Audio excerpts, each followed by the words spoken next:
Five Disciplines of PLC Leaders. Chapter 5. The Discipline of Inspiration and Influence. Um, I chose a quote to put on the first slide because I really liked it. And it says, "The first responsibility of a leader is to define reality. The last is to say thank you. In between the two, the leader must become a servant." Max D. Pre. And this PowerPoint is by Tracy Lawson Jr.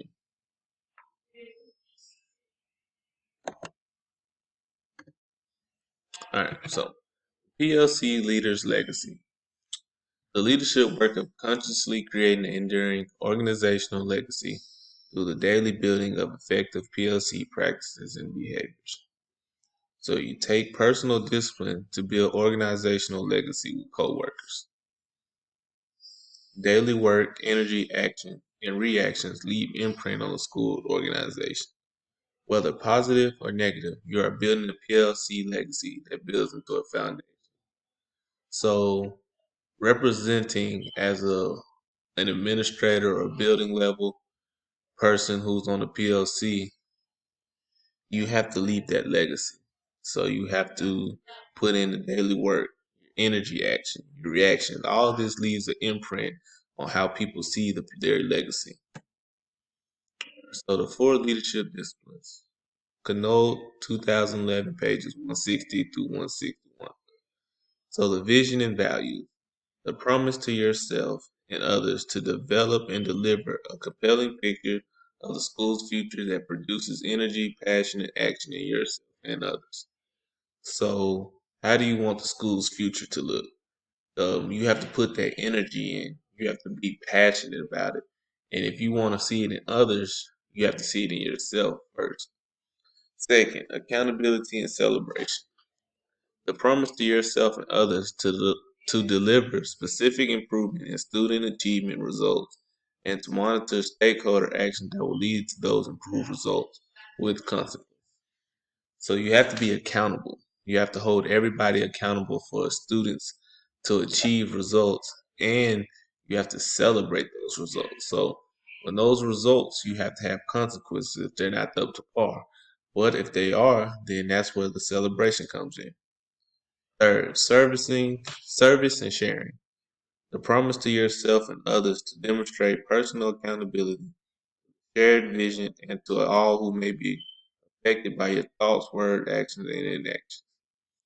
So you always affect someone as a building leader. When you're leading the PLC, you must know that your actions can affect everybody. Reflection and balance. The promise to yourself and others to intentionally and strategically engage in and disengage from high energy activities. Legacy Practice 1. Responding to failure. Pfeiffer and Sutton 2016 diagnostic questions to ask. What happens when people fail? What happens when teachers or a teacher try an innovative idea that fails? What happens when students or parents fail to meet the expectations of learning? Intentional and positive response to failure is beneficial. According to All Things PLC Leadership 2011, teams ask, how will we provide students with additional time and support? How are we going to get those students who might be struggling or who might have failed? How do we get them additional time and support within the academic day to maybe catch up or find a new way to learn it? This is something that a PLC leader is always thinking about. Ways to help students get more time and support in a specific skill they might be lacking in. Ongoing response to this question reveals how your school responds to the world of students' misunderstanding.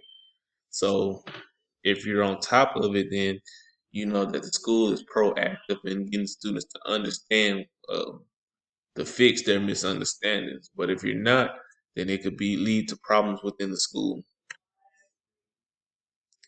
Legacy Practice 1. Responding to failure continue. Embrace risk-taking language. Notice the phrases about risk, running the risk, minimize the risk, worth the risk, etc. Leadership message must promote a culture for focus and safe risk. Must promote positive risk-taking language.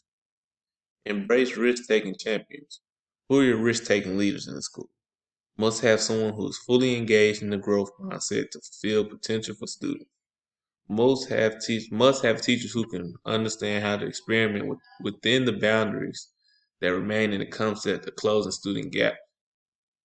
Embrace deep relational risk taking. Require personal risk and willingness to be vulnerable. Listen to signs of fixed mindsets that limit growth. Vulnerability comes from being open and learning together. Embrace risk taking with planned abandonment. Willing to abandon the old that doesn't work, keep the old that works, and make way for new actions and risks. Must take risks that can add to the current stuff you're doing. Legacy practice 2. Preventing deep regret. Leadership and growth begins with your response to failure. Willingness to pursue risk and your understanding that you must learn from mistakes or else you will regret. Ask yourself, what do I need to do to prevent deep regret? As you grow in discipline of inspiration and influence, you establish barriers to regrettable actions. You kind of build in what they call regret goggles, and this kind of helps you see how actions can cause regret in later terms. Each school year allows for a renewed opportunity to do better in the next cycle of work. So the first part is pay attention to others deeply. Knowing leadership is a part of your passion is essential in preserving and pushing through resistances. Find a way to continue to build a relationship with others' teachers. Need to have a someday movement. And what this is someday movement is, don't wait 10 years down the road to say, I should have looked deeper into that person or care more about that person. Make a someday today, make a someday tomorrow. Have a realistic goal of a someday moment. Be a trust builder. Trust coworkers to own up to their work/results. Never take trust for granted. Trust limits the opportunities for regret and is essential for building PLC teams. Leadership pursuit of truth correlates to improving student achievement is essential. Truthful, what works has to be first level of quality. Failure to produce causes failure produces incoherence, unfocused action, and poor results school-wide. A lot of teachers face what they call the biggest fear, or a lot of leaders face what is called the biggest fear, or which is endurance. Maintain a leadership spirit of enduring inspiration for all. Legacies Practice 3 continue. Hang out with exceptionally inspiring people. Hang around those who inspire you to commit fully to your work. Be part of a team of inspiring people. Become masters of relational knowledge for interaction with other adults. Be around positive people. Forgive gracefully. Nature of communication will cause feelings to be hurt. It's just how nature is. Forgive quickly because grudges can cause major damage in the school culture. The longer you hold on to grudges, the more likely students are to be hurt in the long run. Participate in inspiring events. Example they gave in the book was chart down events that give you energy week. Chart down those events that you find actually help you down the road, that actually fill you with energy that you need weekly. And that way you know to participate more in those actions than anything else. Pay attention to physical discipline. Make sure to monitor physical well-being and the energy impact it has on your life. So make sure that you're watching out for how you're feeling. Make sure that you're being well kept. Energy is high and you're not feeling bad. And this is my work cited. Thank you.